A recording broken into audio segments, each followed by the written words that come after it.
Hey guys, John V from PhoneArena. I'm live at MWC 2015 and the Samsung press event for the Samsung Galaxy S6. I'm doing a quick comparison, first look between the Galaxy S6 and the Moto X 2014 edition. So both flagships for the respective companies. So let's just jump right in and talk about the design here. They're two very different. The S6 having a more drastic design change from its predecessor. The Moto X 2014 enhances its design over its predecessor as well, but it's a lot more subtle. Now the difference here is just you have more of a personalized design aspect with the Moto X. You customize all pretty much everything about the phone, from the back case cover, the sides, the color accents and all that, the front color. So there's a little bit more customization with that. But the S6 has a very premium quality with it, and for some odd reason it definitely stands out. It's very profound. No more plastic. Instead, it's using a metal trim bezel around the sides here that really complements the glass, Gorilla Glass for front and back covers here. No, though with the Gorilla Glass, though, it does tend to show a little bit more of the smudge than fingerprints, but when it's clean, it looks pretty amazing. And the way it just bounces the light off the back cover, it just gives it a very futuristic kind of look.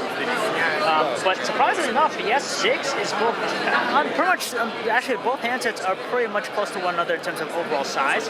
Very comfortable to hold. The S6 is just slightly taller, but considering that it has some really cool tech inside of it, it's pretty amazing that they're able to stuff a lot of stuff in there. So talk about their displays. They're both AMOLED, but the S6 benefits from having a higher resolution, Quad HD versus 1080p. So when it comes to details, you look very closely. Now it's really hard to even see closely for me myself, but from an old distance they look pretty detailed. But knowing that you have Quad HD, that is a step up, and that's a really good quality for a flagship smartphone.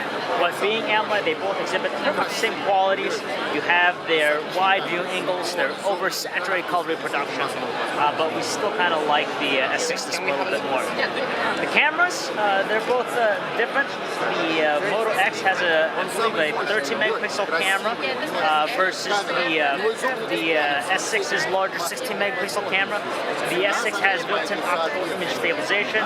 They both have the ability to shoot 4K video as well, but there's a lot more tech inside of the S6. For example, you have the fingerprint sensor, the heart rate sensor, wireless charging, IR blaster, so it's feature-filled.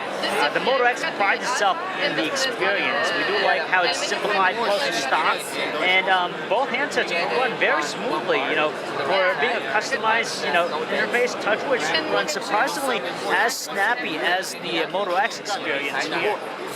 But it's just a matter of preference in terms of the experience. But Samsung has done a pretty wicked job with the S6 itself. So that's a quick first look between the Samsung Galaxy S6 and the Moto X 2014. If you guys want to learn more about them, you can check out our website, PhoneArena.com. It's John V. Thanks for watching.